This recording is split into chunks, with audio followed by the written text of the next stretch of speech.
முதல்வர் மு.க.ஸ்டாலின் தன் சொந்த காலில் நிற்க முடியாமல் கூட்டணி என்ற பொய்க்கால் குதிரையில் நிற்பதாக எதிர்க்கட்சி துணைத் தலைவர் ஆர்.பி. உதயகுமார் கடுமையாக விமர்சித்துள்ளார்.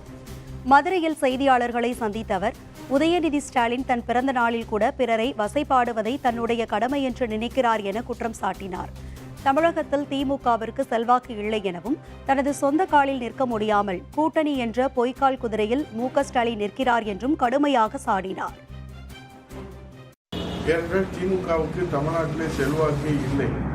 அவர்கள் கூட்டணி கட்சியினுடைய தயவிலே தான் தன் சொந்த காலிலே நிற்கிற தகுதி திராணியை இழந்துவிட்ட திமுக கூட்டணி கட்சியிலே பொய்க்கால் நடனம் போல இன்றைக்கு கூட்டணி கட்சியின் தயவிலே தான் திராவிட முன்னேற்ற கழகம் முத்துவேல் கருணாநிதி ஸ்டாலின் அவர்கள் ஒரு நாடகத்தை அரங்கேற்றிக் கொண்டிருக்கிறார்.